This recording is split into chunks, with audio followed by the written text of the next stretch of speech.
Abra sua Bíblia, por favor, em Êxodo capítulo 8.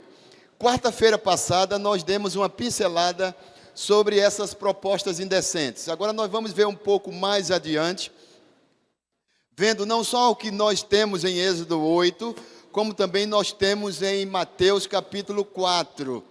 Então são coisas que nós precisamos observar para crescermos na graça. Observe o que diz o texto em Êxodo 8. Nós vamos ler dos versículos 20 a 28. Diz assim, irmãos, a palavra do Senhor, conforme escreveu Moisés, conforme diz a tradição. Diz assim a palavra do Senhor, 8, 20 a 28. Diz assim: disse o Senhor a Moisés: levanta-te pela manhã cedo e apresenta-te a Faraó. Eis que ele sairá às águas, e diz-lhes: assim diz o Senhor, deixai ir o meu povo, para que me sirva. Do contrário, se tu não deixares ir o meu povo, eis que eu enviarei enxames de moscas sobre ti, e sobre os teus oficiais, e sobre o teu povo, e nas tuas casas, e as casas dos egípcios se encherão destes enxames, e também a terra em que eles estiverem. Naquele dia, separarei a terra de Gósen, em que habita o meu povo, para que nela não haja enxame de moscas, e saibais que eu sou o Senhor no meio desta terra. Farei distinção entre o meu povo e o teu povo. Amanhã se dará este sinal. Assim fez o Senhor, e vieram grandes enxames de moscas à casa de Faraó, e às casas dos seus oficiais, e sobre toda a terra do Egito, e a terra ficou arruinada com esses enxames. Chamou Faraó a Moisés e a Arão, e disse-lhe: ide, ofereceis sacrifícios ao vosso Deus nesta terra. Respondeu Moisés: não convém que façamos assim, porque ofereceríamos ao Senhor nosso Deus sacrifícios abomináveis aos egípcios. Eis que se oferecermos tais sacrifícios perante os seus olhos, não nos apedrejarão eles? Temos de ir caminho de 3 dias ao deserto, e ofereceremos sacrifícios ao Senhor, nosso Deus, como ele nos disse. Então disse Faraó: deixar-vos-eis ir, para que ofereçais sacrifícios ao Senhor vosso Deus, no deserto. Somente que, saindo, não vades muito longe. Orai também por mim. Palavra do Senhor. Nós vamos projetar agora, para que vocês percebam, que no capítulo 8, versículos que nós acabamos de ler, tem 2 propostas que Faraó faz a Moisés. Se você prestou atenção, você vai perceber. E nós vamos depois perceber que há mais 2 propostas que ele faz a Moisés. E em Mateus capítulo 4, Satanás faz 3 propostas a Jesus. Então é importante que prestemos atenção a estas propostas. Diz assim: propostas indecentes ou propostas indecorosas. Eu tenho que ficar parado, né? Senão vocês também não param. Observe, propostas indecentes ou propostas indecorosas. O mundo está cheio de propostas indecentes. A sociedade sem Deus ama e está inserido neste contexto. Propostas é um termo amplamente utilizado em diversos contextos, seja no âmbito empresarial, acadêmico ou pessoal. Trata-se de uma ideia ou sugestão apresentada com o objetivo de resolver um problema, atender a uma necessidade ou alcançar um determinado objetivo. A proposta pode ser formal, informal, escrita ou verbal. E geralmente é apresentada a uma pessoa ou grupo que tem o poder de tomar uma decisão em relação a ela. Quem é empresário, por exemplo, tem vivido muito essas questões de propostas. Algumas, na verdade, são propostas preciosas, propostas gratificantes, preciosas, honrosas, mas há também propostas indecentes. Vou dar um exemplo de propostas indecentes. É quando eu vou a uma loja, compro um determinado produto e tento negociar com o vendedor. Quanto é essa mercadoria? É R$3.000. Vamos fazer o seguinte, eu levo a mercadoria por R$3.000, eu te pago à vista, mas você põe na nota 3.500. Ah, mas eu não posso. Tá, tudo bem. Põe 3.500, eu te dou 100 e fica 400 para mim e 100 para você. É uma proposta indecente, não é? E quantas vezes eu e você já fomos tomados de coisas assim? Mais ainda, quantas vezes eu e você já não fomos tentados a agir assim? Ou sendo preponente ou não de uma proposta. Como se nós não tivéssemos caráter. Eu estou falando em relação a princípios. E quando se fala no âmbito espiritual, é como se nós não tivéssemos Deus no nosso coração. Como se o Espírito Santo não tivesse feito algo novo em nós. Como se nós não tivéssemos vivido uma nova transformação. Seguindo então, o texto diz: o filme Proposta Indecente é um reflexo do que nós estamos falando. Em 1993, Hollywood lançou um filme chamado Proposta Indecente.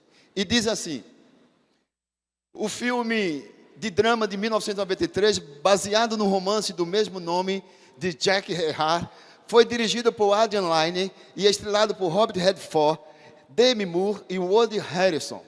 Um casal enfrentando dificuldades financeiras resolve tentar a sorte em Las Vegas, nos jogos e cassinos, mas nada consegue.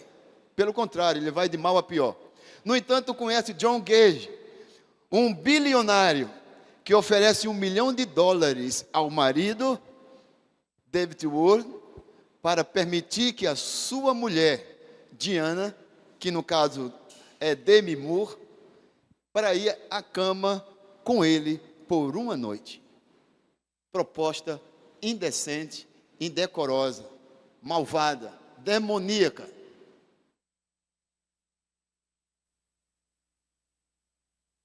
Pior de tudo isso é que o casal aceita. Pior de tudo isso é que ele, ao ver a sua esposa indo aos braços de outro homem, ele entra em depressão, torna-se um alcoólatra, fica depressivo, até o dia do seu retorno, quando ele começa a perceber a loucura que ele fez.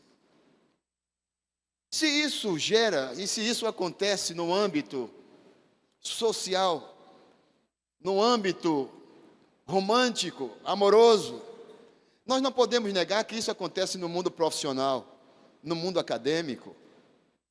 Isso tem acontecido. A grande questão é como eu e você nos comportamos diante das propostas indecentes. Como os nossos filhos se comportam diante das propostas indecentes.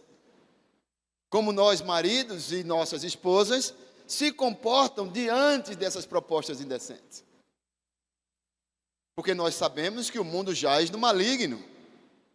Nós sabemos disso. E nós precisamos, então, ficar atento a estas propostas. Avançando um pouco mais, o texto diz, primeira proposta. Olha a primeira proposta. Êxodo 8, 25. Pode permanecer aí, né? Não precisa ficar voltando. Nós vamos acompanhar na Bíblia. Versículo 25, irmãos. Observe na sua Bíblia o que diz o versículo 25. Versículo 25 diz assim: clamou Faraó a Moisés e a Arão e disse: ide, ofereceis sacrifício ao vosso Deus nesta terra. Esta é a primeira proposta. Ofereceis sacrifício ao vosso Deus nesta terra. Faraó disse assim: olha, a minha proposta é a seguinte: eu vou liberar vocês para fazerem o sacrifício de vocês, mas vocês não vão para onde vocês querem, vocês vão fazer aqui, nesta terra. E então, dentro do contexto, observe, dentro do contexto a gente percebe que Faraó está fazendo uma proposta bem minuciosa, sorrateira, do que nós chamamos de sincretismo religioso. Nós até discutimos outra ocasião a diferença entre sincretismo e ecumenismo. E para isso eu cito os dois textos aqui. Observe. Sincretismo religioso. O que é sincretismo religioso? O sincretismo religioso é um processo cultural que envolve a fusão de diferentes tradições, crenças e práticas para a formação de uma nova doutrina religiosa. Então o faraó estava fazendo essa proposta. Vamos fazer o seguinte: vocês adoram aqui, nós adoramos com vocês, depois vocês adoram conosco, a gente adora o Deus de vocês e vocês adoram o nosso Deus.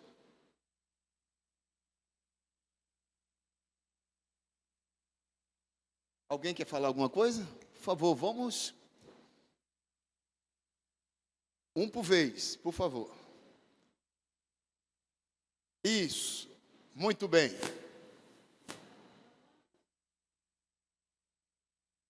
É uma bagunça.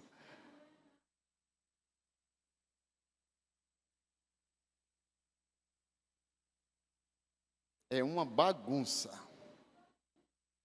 Como pode haver comunhão entre a luz e as trevas? Que comunhão há entre Cristo e Belial? Então torna-se, na verdade, Faraó queria convencer o povo a viver um sincretismo onde eles adorassem os deuses do Egito e, consequentemente, os egípcios adorassem o Deus de Israel. Será que essas propostas nós não temos recebido por aí? Algumas vezes nós temos nos envolvidos por outros caminhos que não é o evangelho puro e simples. Aí diz o texto: mas o que é ecumenismo? Falamos que é sincretismo, a mistura. Ecumenismo é a busca da unidade entre todas as igrejas cristãs.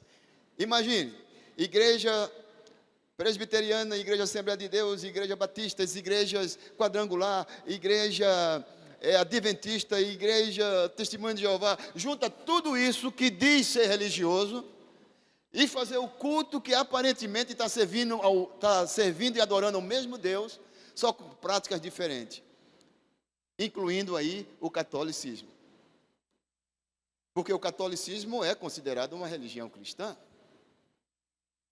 Isso é ecumenismo. É o somatório, é o ajuntamento de todas as religiões aparentemente cristãs. O sincretismo não. É a mistura de todas as religiões, cristãs e não cristãs. Faraó está propondo ao povo um sincretismo religioso. Quer tirar a nossa fé. Quer desviar o nosso foco. E muitas vezes desviamos nossos focos. Alguma coisa nos leva à distração e nós perdemos o caminho da nossa verdadeira adoração. O texto segue. A ideia de ecumenismo é exatamente reunir o mundo cristão.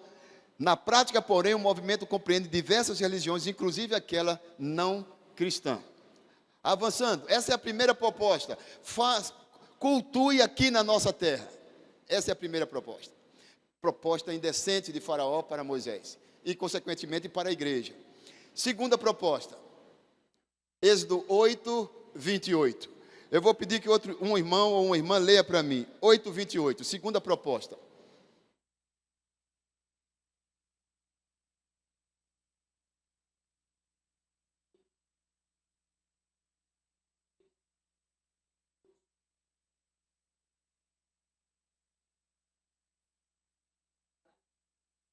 Muito bem. Faraó está muito, muito bonzinho, não está não? Olha só, Moisés. Faraó está dizendo assim: pode ir, só que não vá muito longe. Vá onde eu posso ver, vá onde eu possa interferir, vá onde eu possa opinar. E fala o seguinte, e ora por mim também. Fala, Eliseu. Aham.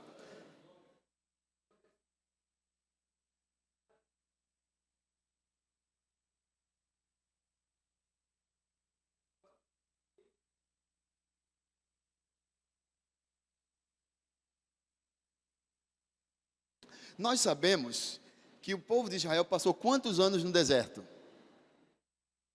E como Moisés está sugerindo aqui 3 dias? Sabe por quê? Porque no coração de Deus era, na verdade, para ser 3 dias, o caminho mais curto, conforme Êxodo capítulo 14, era para ser o caminho mais curto.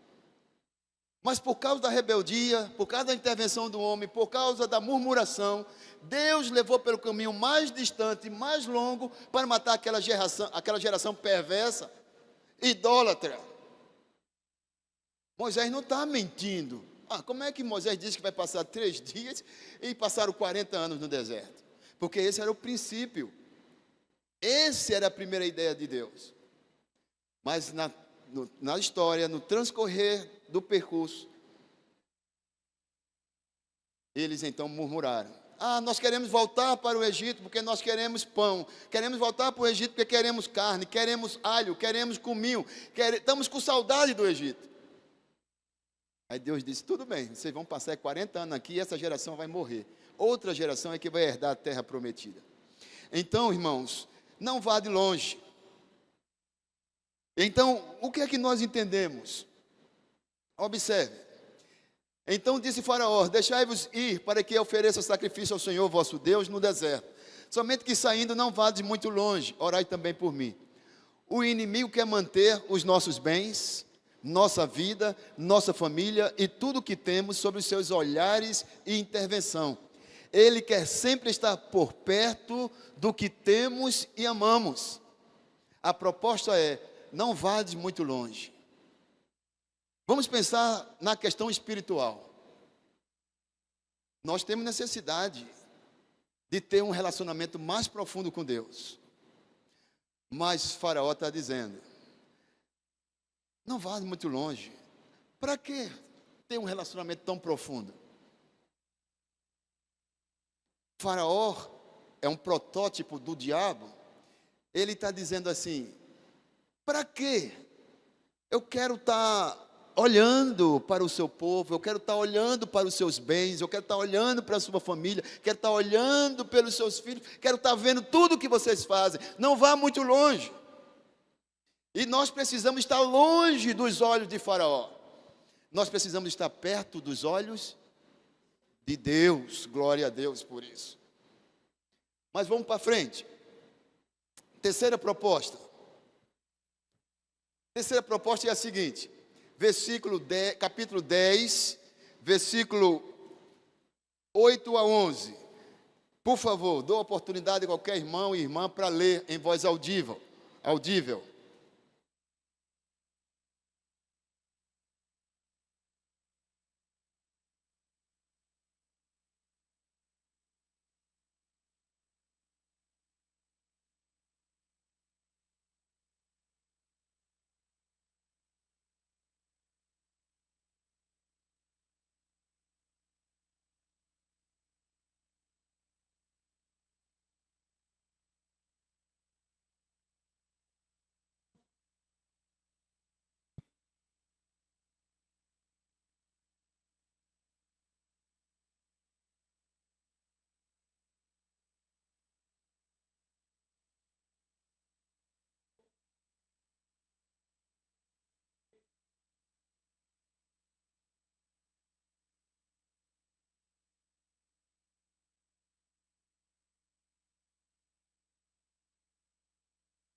Muito bem. Obrigado, Moisés. Por que a proposta de Faraó ela é indecorosa, indecente? Não, versículo 11, não há de ser assim. Moisés sugeriu, olha, vai os homens, vai as mulheres, vai os filhos, as filhas, vai o nosso rebanho, vai tudo servir ao Senhor. Tudo que temos vai servir ao Senhor. Faraó disse não, versículo 11, não há de ser assim, e de somente vós, os homens. Por que será, irmãos? Por favor, levante sua voz. Por que Faraó faz essa proposta, só os homens? O que é que ele vê nisso aí? Por que só os homens? Muito bem. O exército bélico é formado por homens. Se não tiver nenhum homem, ele não está ameaçado numa questão de uma guerra, de uma revolta. Primeira coisa, a cabeça pensante são, com todo respeito às mulheres, mas a princípio são os homens. Quem arquiteta isso ou aquilo? Os homens. Se tirar os homens, todos os demais estarão fragilizados.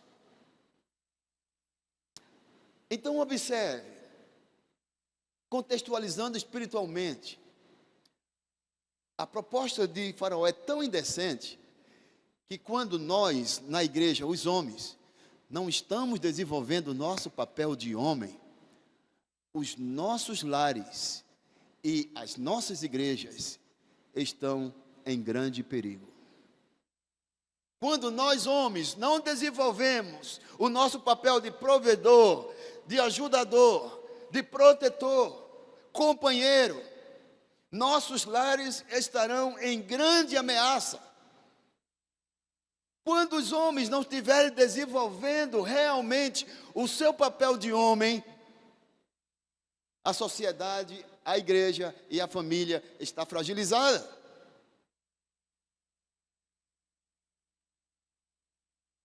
Meus irmãos, Faraó com a mente satânica, ele está dizendo, vade só os homens. Quando eu e você como homem, deixamos de desenvolver o nosso papel de homem, nossas famílias e nossas igrejas estarão em grande risco.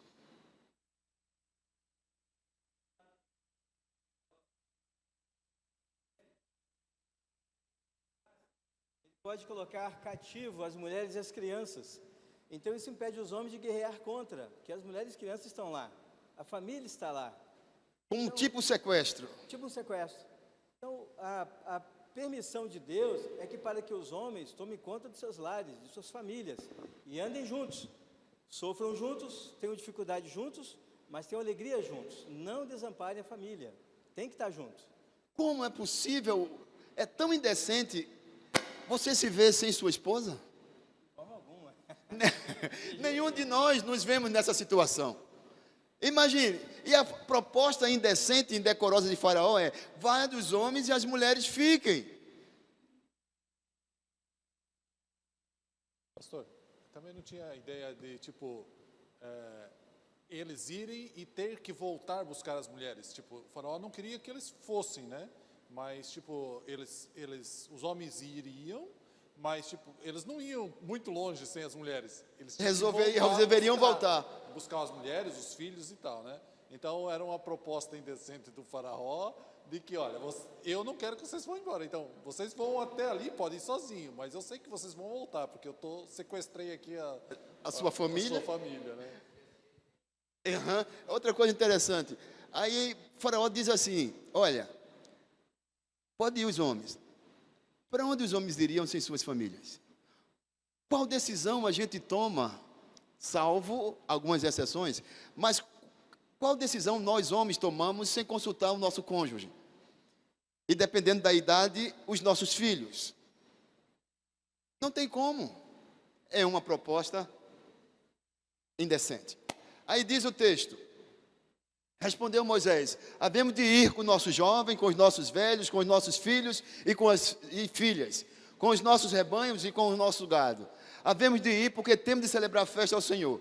Replicou Faraó: seja o Senhor convosco, caso eu vos deixe ir, e as crianças.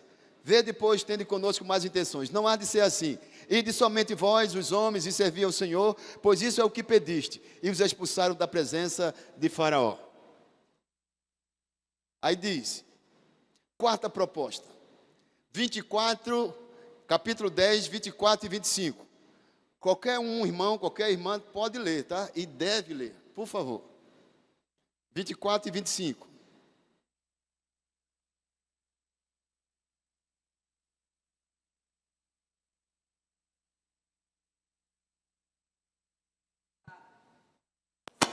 Irão também convosco. Respondeu Moisés: também tu nos tens de dar em nossas mãos sacrifícios e holocaustos, que ofereçamos ao Senhor nosso Deus. Repita, irmã, por favor, 24 e 25. Versículo 24. Então o Faraó chamou a Moisés e lhe disse: ide, servi ao Senhor. Fiquem somente os vossos rebanhos e o vosso gado. As vossas crianças irão também convosco. Respondeu Moisés: também tu nos tens de dar em nossas mãos sacrifícios e holocaustos, que ofereçamos ao Senhor, nosso Deus. Amém. Obrigado. Irmãos, então o Faraó chamou a Moisés: também tu tens de dar em nossas mãos sacrifícios e holocaustos. Quarta proposta: quer que os bens dos israelitas, do povo de Deus, o diabo quer tudo o que temos. Proposta: fique somente os vossos rebanhos e o vosso gado. Deixa eu dizer uma coisa para você. O que você tem, quem te deu? Deus. Agora veja que coisa interessante.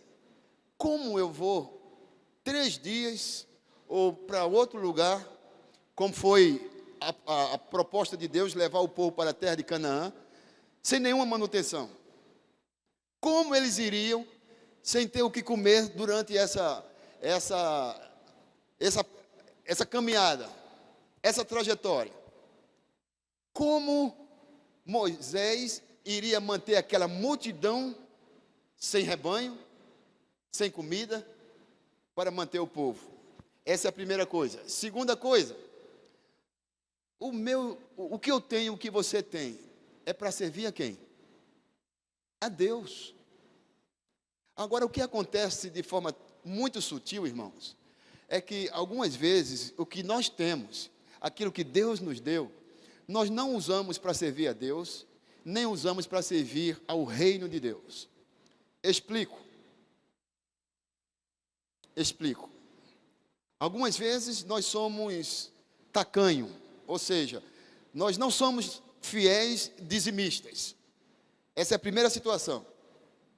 Algumas vezes nós subtraímos aquilo que pertence a Deus e usamos em benefício próprio.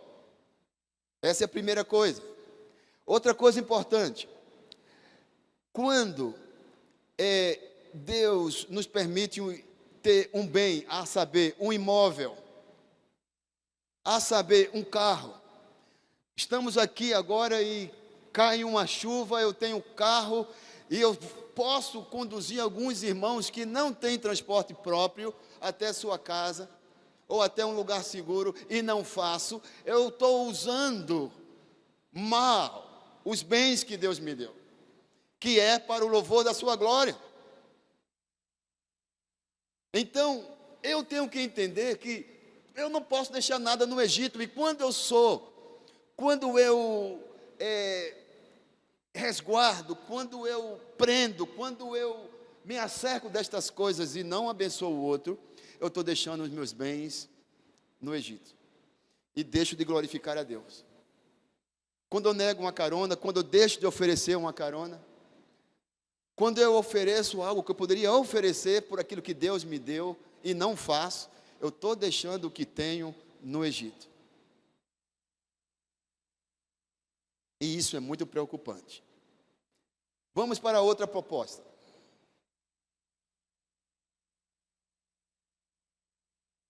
Terminamos as 4 propostas? As 4? Agora nós estamos caminhando para a proposta no Novo Testamento em Mateus capítulo 4. Nós vimos as propostas indecorosas e indecentes em Êxodo 8. Agora vamos ver propostas em Mateus capítulo 4, que fala da tentação de Jesus no deserto. O diabo é tão astuto que ele fez propostas até a Jesus. Se ele faz a Jesus, imagine a mim e a você. Não é isso mesmo? Então vamos para frente. Primeira proposta, Mateus 4, versículos 2 e 3. Quem encontrou pode ler, por favor. Depois de jejuar 40 dias e 40... Mateus capítulo 4, versículos 2 e 3. E depois de jejuar 40 dias e 40 noites, teve fome. Então o tentador, aproximando-se, lhe disse: se és filho de Deus, manda que estas pedras se transformem em pães. Muito bem. Isso é ou não é uma proposta? Eu tenho uma proposta para você, Jesus. Qual é a proposta? Transforma essas pedras em pães, você está com fome.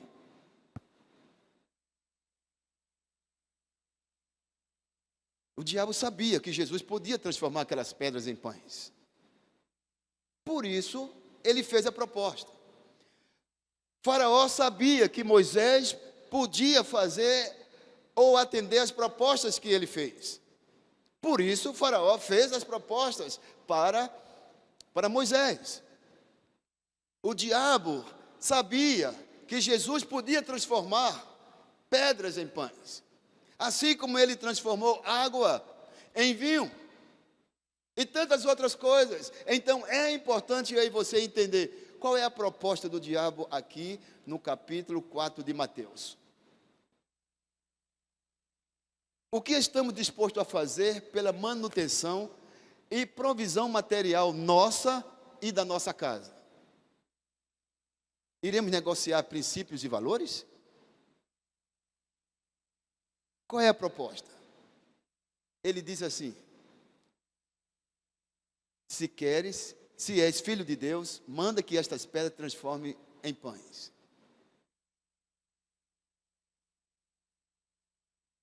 O que estamos dispostos a fazer para manter o nosso emprego? O que estamos dispostos a fazer para galgar um cargo na nossa empresa ou não ser demitido? O que estamos dispostos a fazer para não perder o emprego? Quantas propostas indecentes surgem para o trabalhador?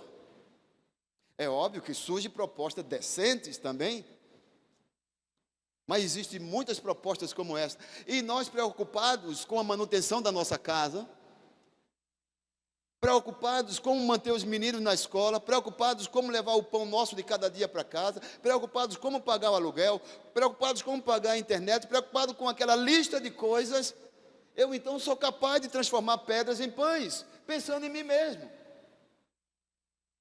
Então eu vou transformar pedras em pães, ou seja, eu vou fazer tudo o que tiver ao meu alcance para que a minha casa tenha a manutenção segura. E nisso aí nós erramos, nisto aí nós pecamos. Porque aí entra a nossa fidelidade a Deus. A nossa dependência de Deus. Há um salmo que diz assim: fui moço, sou velho, mas nunca vi um justo desamparado, nem a sua descendência a mendigar o pão. Coisa boa, né? Algum comentário? Alguém? Vamos ouvir ali o irmão.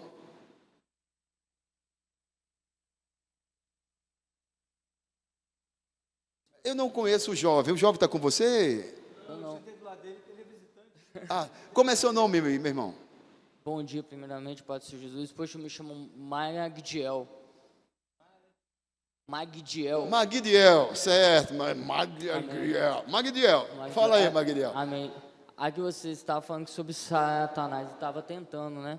Jesus. Aí quando nós lemos em Lucas, que fala também sobre a tentação de Jesus, no capítulo 4, no verso 13, fala assim: passadas que foram as tentações de toda sorte, tipo assim, estava falando de Satanás, né? Que tinha tentado. Aham. Aí fala assim: passadas que foram as tentações de toda sorte, apartou-se dele o diabo, até momento oportuno. Aí quando nós lemos em 1 Pedro 5,8, fala assim: sede sóbrios e vigilantes. O diabo, vosso adversário, anda em derredor, como leão que ruge, procurando alguém para devorar. Aí só para finalizar, 1 Crônicas 21:1. Então Satanás se levantou contra Israel e incitou a Davi a levantar um censo de Israel. E isso custou caro para Davi, né? E para o povo. Conclusão da sua fala. Esse quando Satanás vê uma oportunidade de conseguir induzir uma pessoa a pecar ou a cometer algum erro, Satanás não perderá tempo. Não perde. Então, o que é que acontece? Deixa eu contextualizar melhor. Obrigado, Magdiel. Obrigado. O que é que acontece? Observe. Lá em Mateus 4 diz assim, que Jesus, capítulo 1, olha, a seguir foi Jesus levado pelo Espírito ao deserto para ser tentado pelo diabo. E depois de jejuar 40 dias e 40 noites, ele ficou farto. É isso? Teve fome. Olha, Magdiel, olha só a oportunidade. Se o diabo chegasse naquela ocasião, Jesus está com fome, 40 dias e 40 noites sem comer. Se o diabo chega para Jesus ali no momento, com roupas festivais, vai matar a sua fome? Se ele chega para Jesus ali naquele momento e lhe dá um cetro, para reger as nações, resolveria? Jesus estava com fome.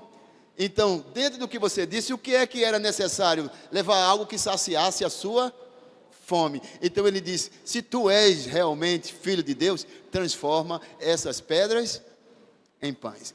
Ele disse assim: Jesus está fragilizado e ele vai aceitar. Só que Jesus não sou eu não sou. Então o que acontece? Quando eu e você não estamos espertos, atentos, focados, o diabo pode dar numa rasteira, no nosso ponto nevrálgico, no nosso calcanhar de Aquiles. Obrigado, Magdiel. Qualquer irmão pode dar sua contribuição, só para concordar comigo. Se for para discordar, não. Então vamos para outra proposta. A segunda proposta. Segunda proposta, Mateus 4, 5 e 6. Alguém leia para mim, por favor. 5 e 6.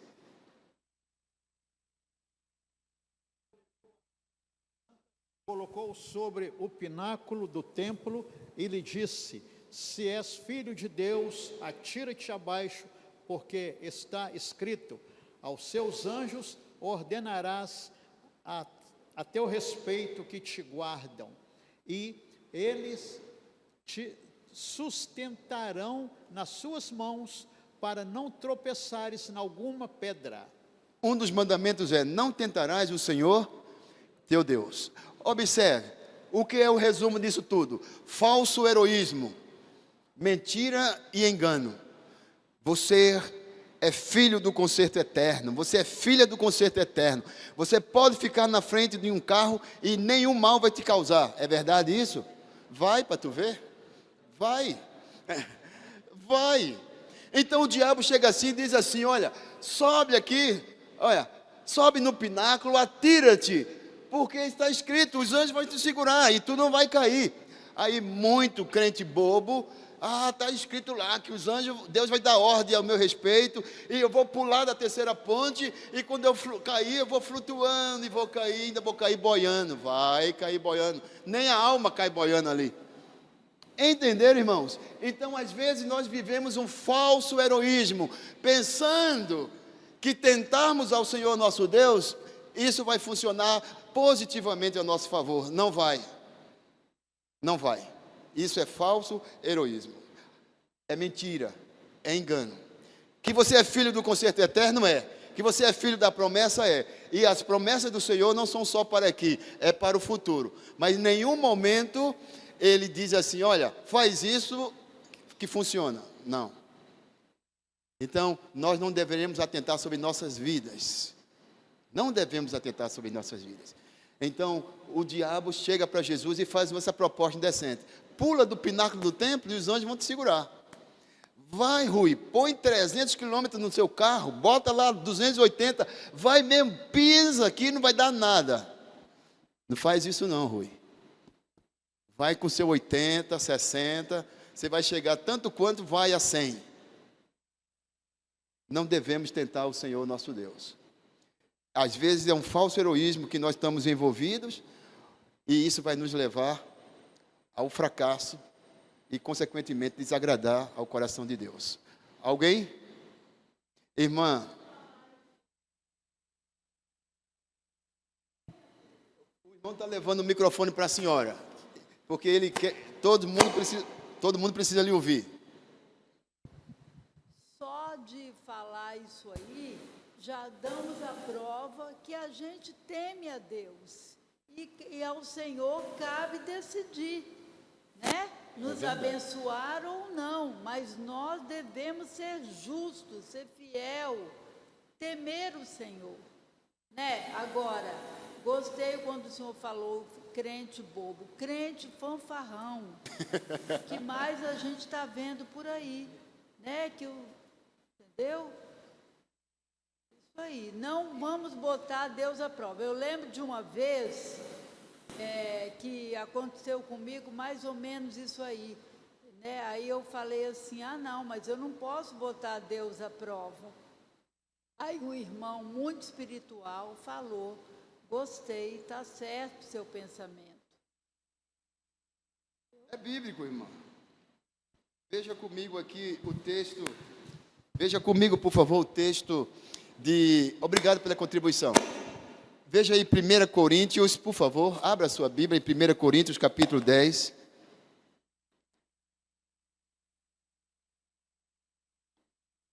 E fala que nós precisamos aprender com o erro dos outros.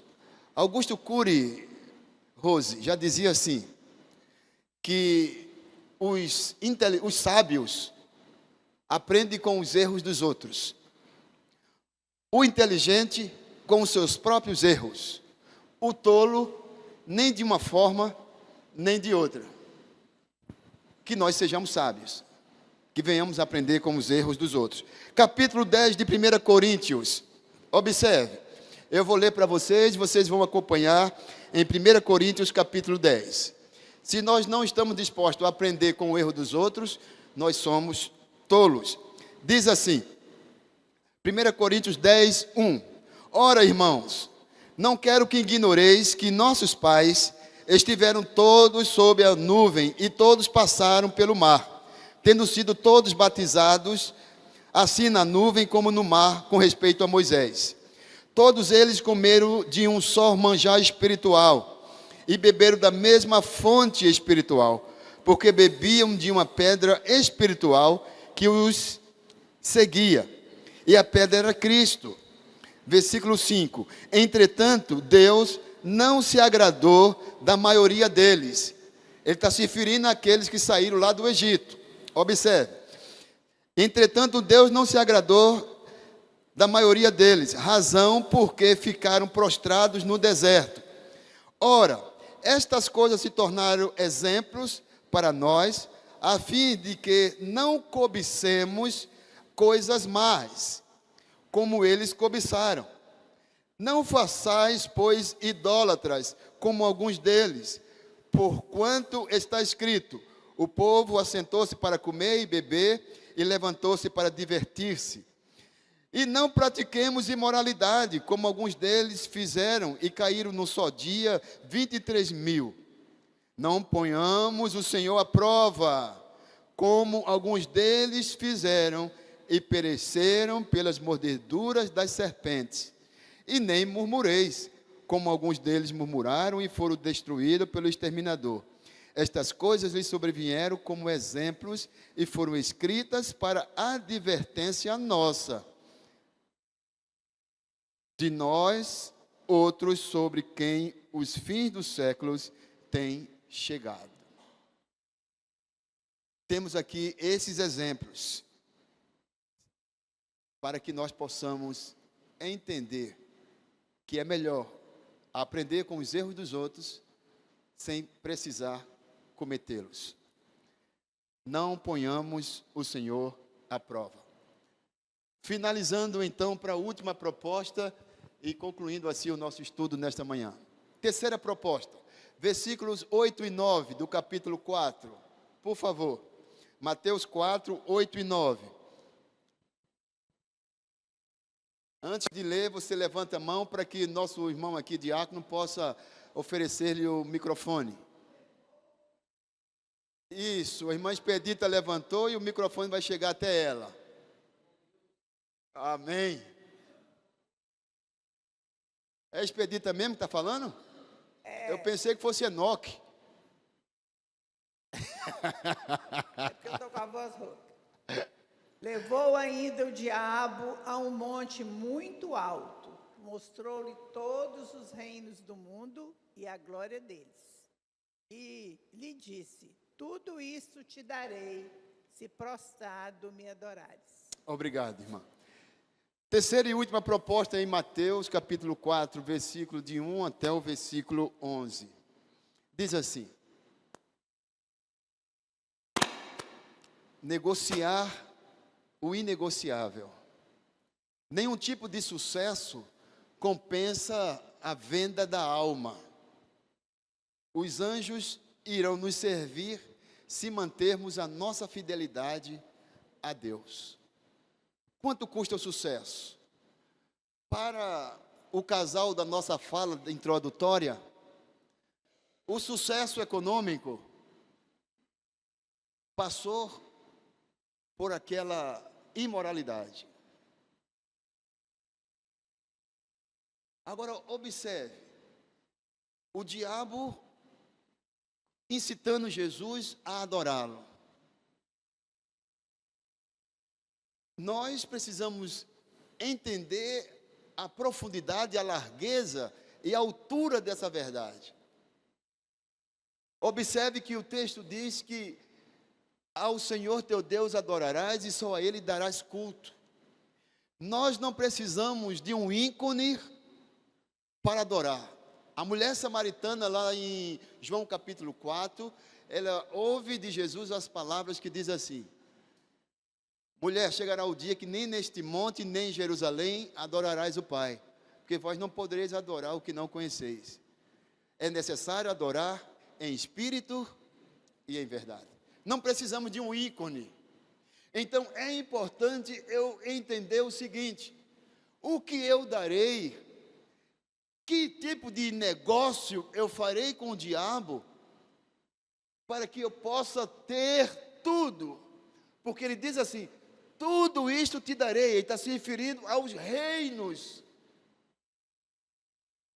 E muita gente está vendendo a alma por um pedaço de terra, por uma casa na praia, por uma venda bem feita, por um carro novo.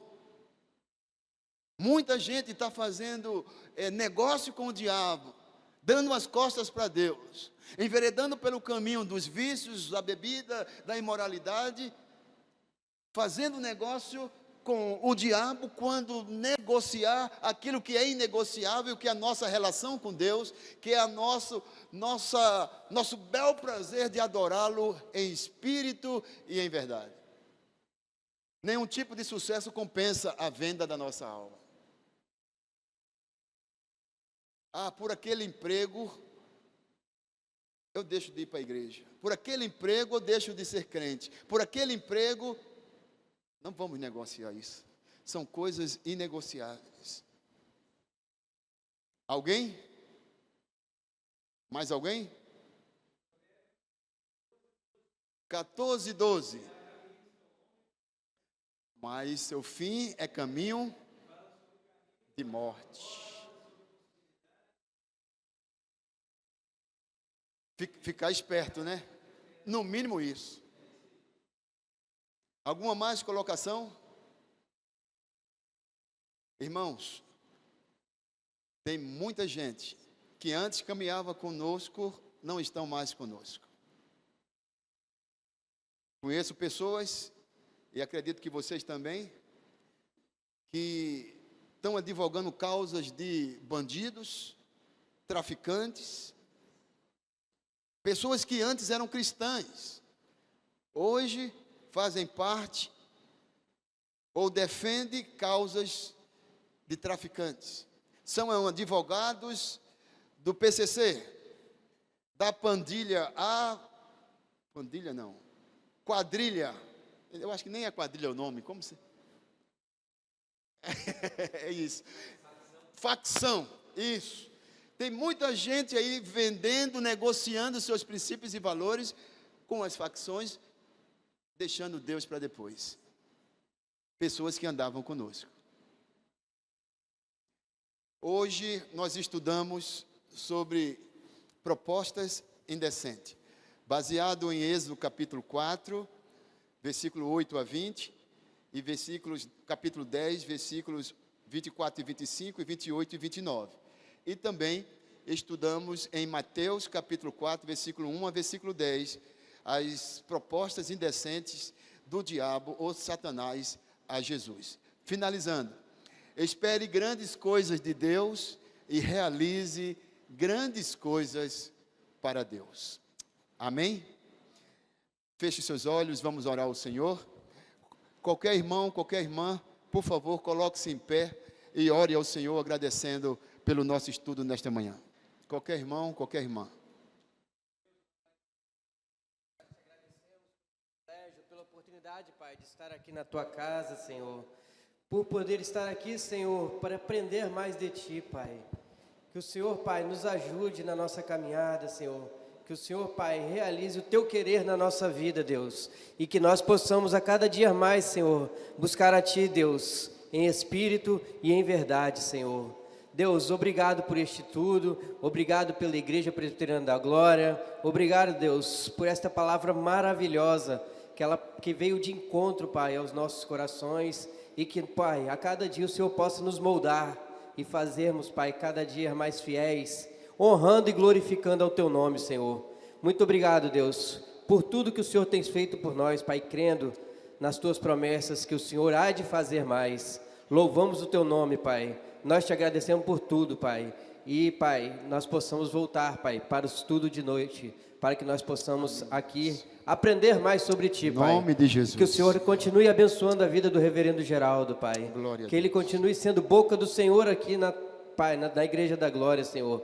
E que, Pai, o Senhor nos conduza cada dia mais. Muito obrigado por tudo, Pai. Nós adoramos, nós bendizemos e louvamos ao Teu nome. E Te agradecemos em nome de Cristo Jesus, o nosso Salvador. Amém. Receber a bênção, irmãos. Que a graça do nosso Senhor Jesus Cristo, o amor de Deus, o nosso Pai, a comunhão, a consolação e a unidade do Espírito Santo, seja sobre sua casa, seja sobre sua vida, e seja sobre todo o povo do Senhor, espalhado em toda a face da terra, hoje e para todo sempre. Amém.